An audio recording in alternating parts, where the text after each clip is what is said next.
The Fourth Amendment. The Fourth Amendment in Crim Pro is a very complicated issue, okay? It's a very complicated piece of the law that involves government and U.S. citizens, okay? So we're gonna pick this apart into smaller pieces, okay? I'm basically putting a whole semester of a criminal procedure class into these series of videos, okay? This is gonna be part one, okay? The next one is part two. And then part three is literally that complicated to the point where like, I can't put it all in one video, otherwise I'll be standing here for hours, okay? So we're gonna go through the black letter law, the common definition of what the Fourth Amendment means, okay? So let's get into what the Fourth Amendment means, and then for part two, we'll get into case law, which will explain to us exactly what these words mean on the board and the exceptions to the Fourth Amendment, etc. Okay? So if you're in law school, or even if you're a person in society who's just curious about their rights and about the Fourth Amendment, generally speaking, this is going to be a great video for you. Okay? So let's walk through exactly what it means. The Fourth Amendment has two critical clauses for you to understand, okay? I'll put it in two different colors, okay? As you see, I have black and blue. What's in black is the reasonableness clause in the Fourth Amendment. And what is in blue is the warrant clause in the Fourth Amendment, okay?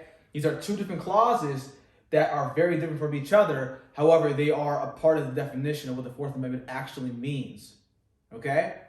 So let's go through the reasonableness clause first. As you can see, is the first thing at the top. So what it states is that the right of the people, us as citizens of this country, to be secure, protected, in other words, in their persons, or physical bodies, houses, apartments, your house, your condo, basically where you live, your own castle. Papers, let's say your diary, your mail, okay? Your notebooks that you write in class and you have it closed and it's inside your backpack, as an example of papers. And effects. What are effects? Effects is your car, your backpack. You have the right to be secure in your effects, okay? And you have the right to be secure in your effects, persons, houses, papers, against unreasonable searches and seizures shall not be violated, okay? What does that mean? That means that the government, basically police officers that are either federal police officers or state police officers, do not have the right to search and seize your house, your papers, your effects, or persons if it's unreasonable, okay? This is a law that protects you against unreasonable search and seizures against the government, okay? So it must be a reasonable search and seizure. And you're probably thinking, oh, okay, Sam, you said unreasonable, so what is a situation where it's reasonable? And again, when we talk about the case law in part two, we're going to figure out exactly when the government can and cannot search your persons, your houses, papers, and effects, okay? So we will get into that, don't worry. So again, it shall not be violated. You are protected against unreasonable search. So basically, an officer can't just do it because he or she feels like it, okay? An officer can't just come up to you and say, nope, stop.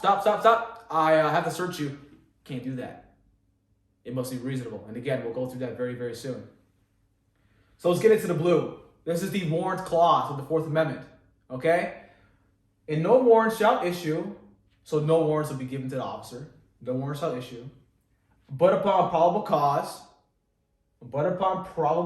which means that the officer or officers must have probable cause that the person has committed a crime, or if the officer wants a warrant to search your house, they must suspect that, hey, look, by articulable and actual facts that a crime has been committed in that home.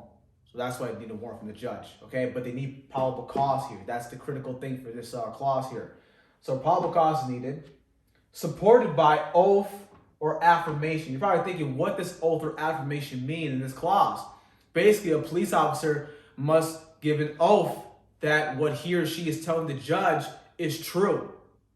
Affirmation. Look, these facts I'm giving to you, Your Honor, are true. Therefore, I have probable cause that a crime has been committed or this person has committed a crime. Therefore, I need to search the person, their houses, effects, or papers, or I need to seize that person, houses, or effects. And again, I'm making this oath. I'm making this affirmation that these are facts that are true. Okay? So basically, if an officer lies under oath or lies that these facts are true, the officer can get in pretty big trouble. Okay? So the facts must be true. That's what the officer is technically claiming to the judge when he makes that oath. And as I said, if he lies, I don't know what to say about that officer. He's in big trouble.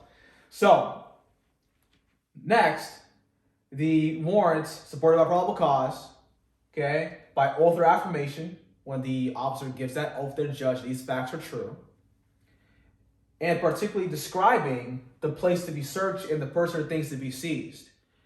And as you can see, before I even started underlining stuff, I already had particularly circled and underlined, okay? Particularly describing the place to be searched and the person or things to be seized. What does that last part of this clause mean?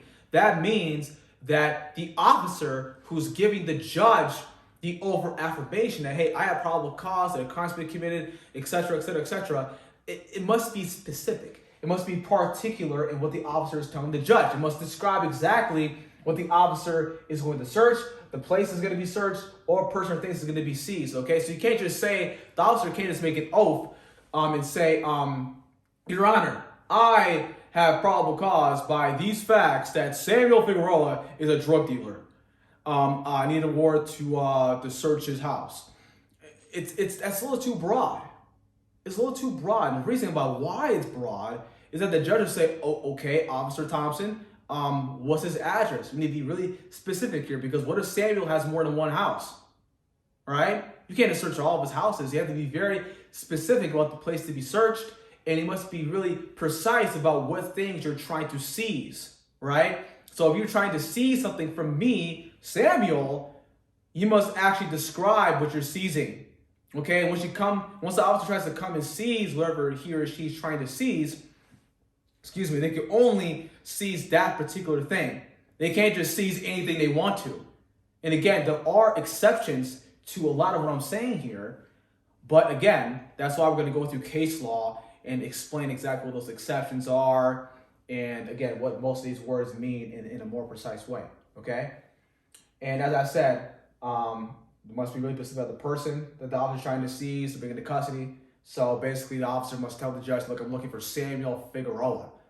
Okay? The officer can't tell the judge with probable cause, with oath or affirmation, look, I'm looking for Samuel. Okay? There are tons of Samuels in the world. Okay? The officer must be specific about who I am in order to come find me. Okay? So, let's just go through it one more time in a very quick and precise way. The reasonableness clause is that the right of the people, us as U.S. citizens, to be secure, protected in their persons, our physical bodies, right? So we can't get pat down for no reason. We can't get breathalyzed for no reason. The officer can't tell us to do some type of sobriety test to put to walk on a certain line like that. You know that test that you always see on the show called Cops? They can't do that just for the heck of it. They must be reasonable. They must have a actual reason about why they're doing it. Again, we're going to go through that.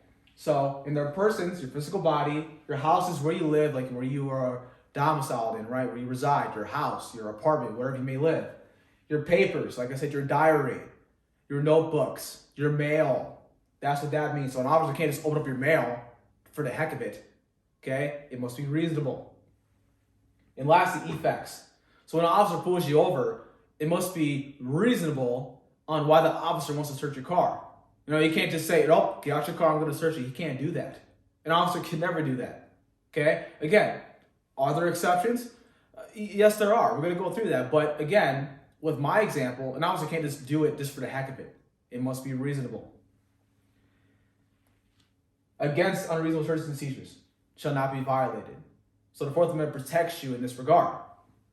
The warrant clause, as I said, and no warrants will be given to an officer to find you and search you, seize you, your effects, your houses, papers, etc., unless they have probable cause supported by oath or affirmation given to the judge that, look, these are the facts, and I am making an oath that this is true, and it must be specific, it must particularly describe the place to be searched.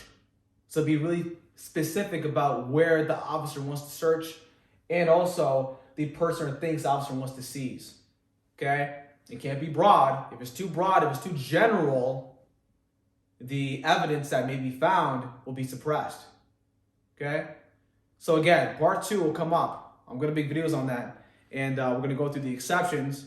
And we're going to have this series. We're going to basically start the ball. We're going to roll the ball. We're going to make it happen. Okay? Thank you so much.